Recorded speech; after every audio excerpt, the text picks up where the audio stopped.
क्यों न हो। जहां से सूर्योदय होते हैं और जहां अस्त होता है, इतना बड़ा राज क्यों न हो। दुनिया की सारी संपदा वैभव क्यों न हो किसी के पास, विश्वपति क्यों न हो, लेकिन उसके जीवन में यदि भक्ति नहीं है, उसके जीवन में धर्म नहीं है, उसके जीवन में इंसानियत नहीं है, उसके जीवन में अच्छे संस्कार नहीं है, उसके जीवन में अच्छे व्यवहार नहीं है, संत सद्गुरु की भक्ति नहीं है, शरणागत नहीं है, वो सब बेकार। कितनों भी वो धनवान हो जाए, सब जानते हैं कि सोने की लंका थी रावण जी के पास, लेकिन उसके तो रुको जरा, सबर करो। मूलम गुरुरेवाक्यम मोक्ष मूलम गुरुर कृपा, मोक्ष मूलम गुरुर कृपा। मेरे अध्यात्म क्षेत्र के प्रबल प्रेरणा स्रोत परम पूज्य सद्गुरुदेव जी, अर्चनीय वंदनीय संत समाज, सत्संग स्थल पर बैठे हुए भक्तिमती माता एवं बहनों, सबों के चरण कमलों में त्रिवार शाहे बंदगी, शाहे बंदगी, शाहे बंदगी।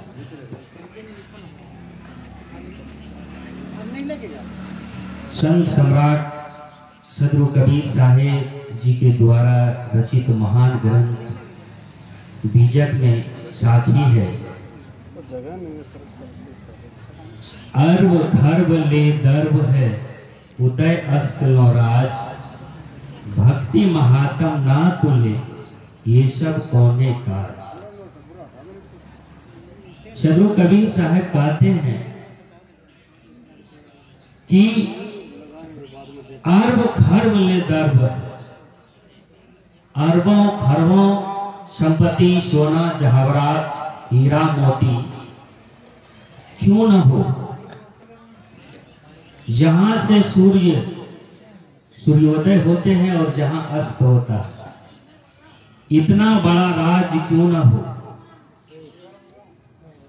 दुनिया की सारी संपदा वैभव क्यों न हो किसी के पास, विश्वपति क्यों न हो,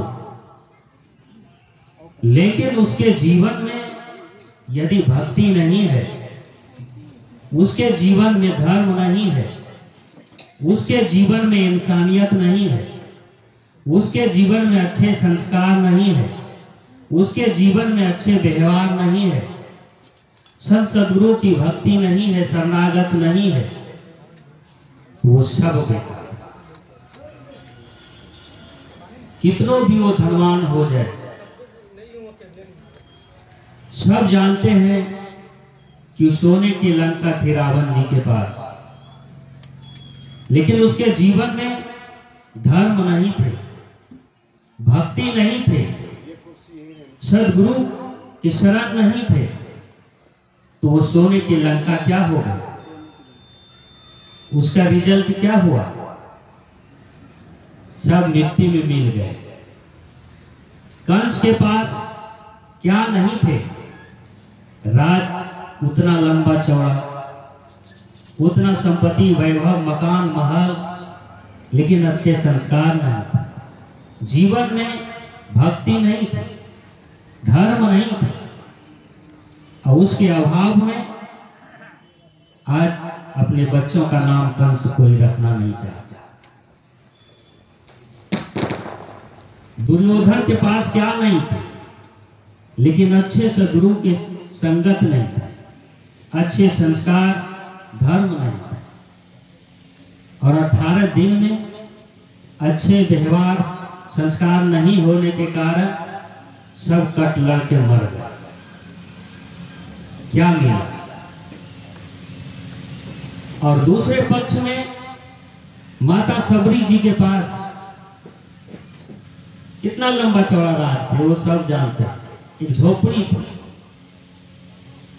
चूट ये कुश की चटाई थी, कोई सोफा सेट नहीं, कोई पलंग नहीं, लेकिन फिर भी वो अपने आप को परमधाम में पहुंच गए, क्योंकि उसके साथ में भक्ति थी, संस्कार थे, सज्जन सदगुरु की शरणागत थी वो, और धर्म के संगत से। इसलिए संपत्ति वैभव राज्य नहीं होने के कारण भी वो अमर पद को पाई। माता मीरा भाई उनके क्या थे, वो राजपाट को तो पीछे छोड़ दो,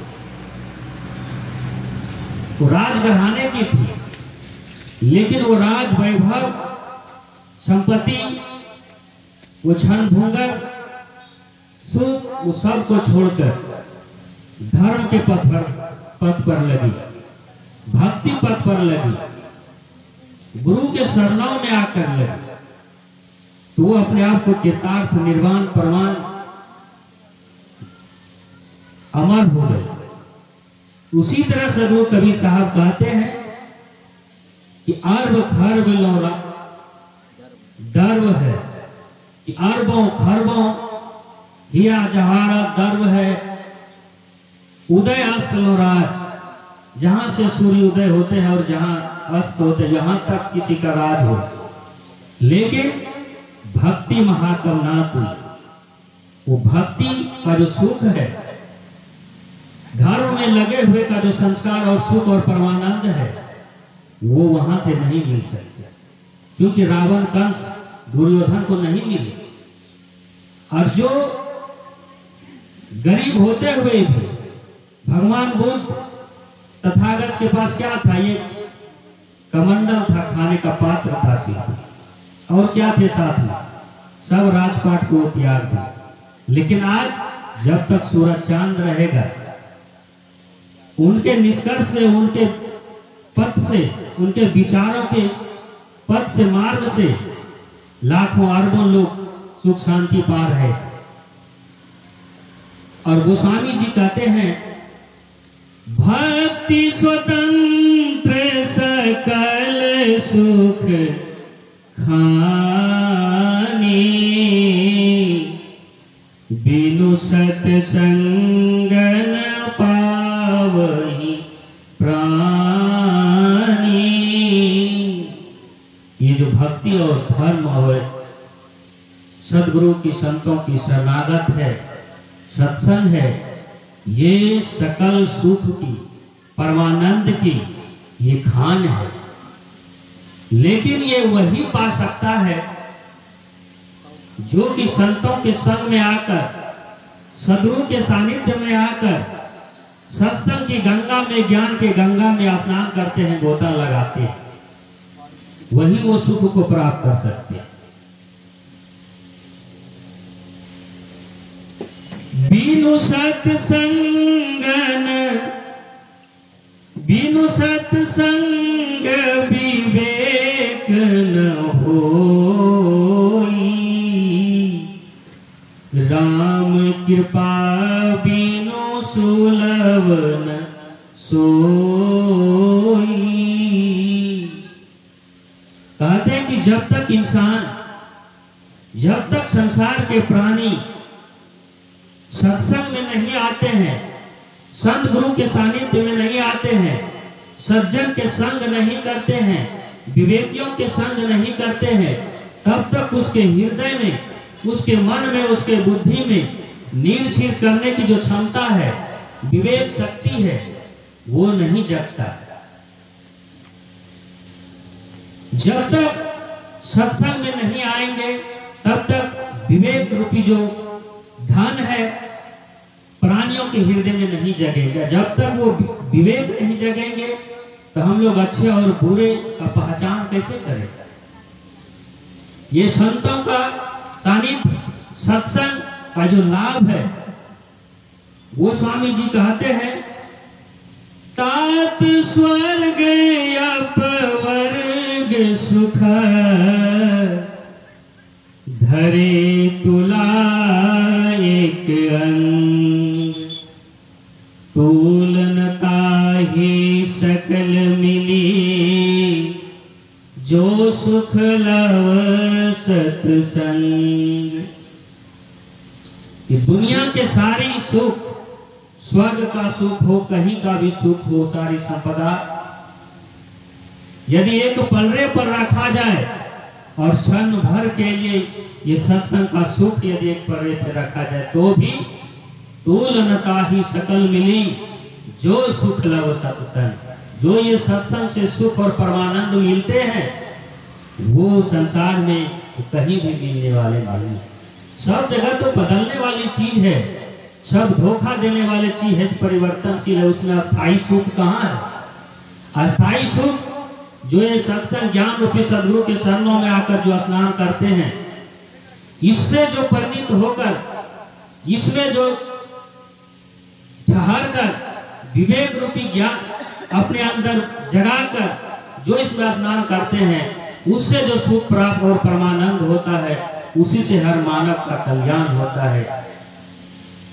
और ये सदगुरु की ये जो सूत्र है, ये हम लोगों को लेकर चलना है कि हर धर्म ले उदास राज और भक्ति महात्म ना तो लोगों को नौकार। इसलिए हम लोग जो है व्यवहारिक कर्म करते हुए भी वो लोगों में मन को आसक्ति ना करें, उससे थोड़ा हटाकर ये मानव जीवन का, मानव चरम परम उद्देश्य जो है परम मोक्ष पाना, मुक्ति पाना, वो सदगुरु सानिध्य में होगा। इसलिए संसारिक प्राणी पदार्थों से उनमें मन और बुद्धि को आसक्त ना करके अपने सदगुरु संतों के सानिध्य में, धर्म में, भक्ति में लगाएं। इसी में हम लोगों के जीवन की सार्थकता है। इसी के साथ मैं अपनी वाणी को विराम देता हूँ। बोलिए सदगुरु देव की।